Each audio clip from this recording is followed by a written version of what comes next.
کہ جانور کو قبلہ رخ لٹایا جائے، جانور کی جو ٹانگیں ہیں وہ شمال کی طرف کی جائیں اور اس کا جو سر ہے وہ جنوب کی طرف کیا جائے، جانور کا چہرہ قبلے کی طرف ہو، جو ذبح کرنے والا ہے اس کا چہرہ بھی قبلے کی طرف ہو۔ پھر اس کے بعد بسم اللہ اللہ اکبر کہہ کر ذبح کرے، اور ذبح کرنے کے بعد یہ دعا پڑھے اللہم تقبلہ منی، اے اللہ تو اسے قبول کر لے ہماری طرف سے، کما تقبلت من حبیبک محمد صلی اللہ علیہ وسلم، جس طرح کہ تو نے اپنے حبیب محمد صلی اللہ علیہ وسلم کی قربانی کو قبول کیا، وخلیلی کا ابراہیم علیہ الصلاۃ والسلام، اور اپنے دوست ابراہیم علیہ الصلاۃ والسلام کی قربانی کو تو نے قبول کیا، ہماری بھی قربانی کو یا اللہ تو قبول فرما لے۔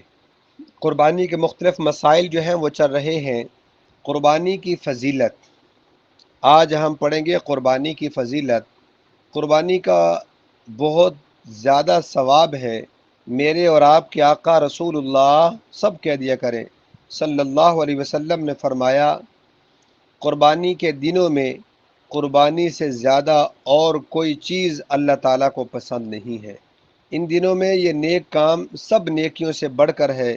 قربانی کرتے وقت خون کا جو قطرہ زمین پر گرتا ہے تو زمین تک پہنچنے سے پہلے ہی اللہ تعالیٰ کے ہاں قبول ہو جاتا ہے۔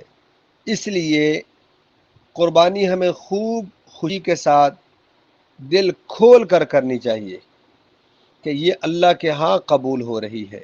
نبی کریم صلی اللہ علیہ وسلم نے فرمایا، قربانی کے بدن پر جتنے بال ہوتے ہیں ہر بال کے بدلے ایک ایک نیکی لکھی جاتی ہے۔ سبحان اللہ، اللہ کی عظمت میں قربان جاؤں، یہ نیکیاں کتنی زیادہ ہو گئیں۔ معمولی بات پہ ہمیں نیکیاں ملتی ہیں، اور جنت بھی ایک چٹیل میدان ہے۔ کہتے ہیں کسی کی جنت اوپر ہوگی، کسی کے نیچے ہوگی، اور کسی کی بہت بڑی ہوگی، کسی کی اسی چھوٹی ہوگی۔ اس کی وجہ کیا ہے کہ جنت ایک چٹیل میدان ہے۔ وہ بلڈنگیں، وہ کمرے، وہ باغات ہم نے خود اس میں لگانے ہیں۔ وہ کیسے دنیا میں لگائیں گے؟ سبحان اللہ، ایک دفعہ کہہ دیا تو جنت میں ایک باغ لگ گیا۔ کئی لوگوں کے بہت زیادہ باغ ہوں گے، انہوں نے سبحان اللہ زیادہ مرتبہ پڑھی ہوگی، ذکر زیادہ کیا ہوگا، ان کی نیکیاں زیادہ ہوں گی۔ جن کے کم ہوں گے تو اس اعتبار سے جنت بھی ملے گی۔ تو کیوں نہ ہو اپنے اپنے اوقات کو قیمتی بنائے اور کوئی بھی نیکی کا موقع ہاتھ سے نہ جانے دے۔ سب سے بڑا المیہ ہمارے درمیان یہ ہے، جب ہم خود بات کر رہے ہوتے ہیں تو بڑے اپنے آپ کو بڑا سمجھتے ہوئے اور واعظ و نصیحت کرنے کی کوشش کرتے ہیں۔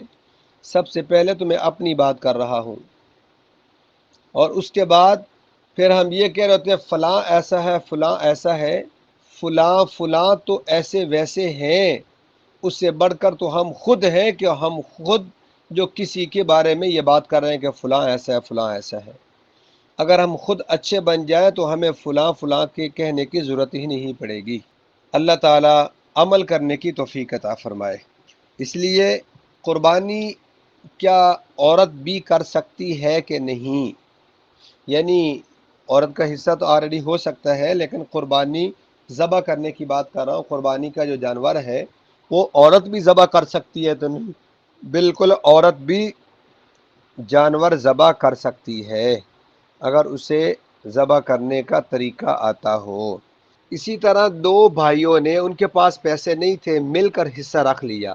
اب ان دونوں میں کسی کا، پورے جانور میں کسی کا حصہ بھی نہیں ہوگا، نہ ان دونوں کا ہوگا، نہ باقی 6 جو حصے دار ہیں ان کا بھی نہیں ہوگا۔ اس لیے کہ اگر کسی کے پاس پیسے نہیں ہیں، اب بھائی ہیں، اکٹھی فیملی ہے، تو اب ان کو چاہیے کہ کچھ اس کے پاس ہے، کچھ اس کے پاس ہے، تو پیسے جمع کر کے ایک کو اختیار دے دیں، یہ حصہ آپ کی طرف سے ہو گیا۔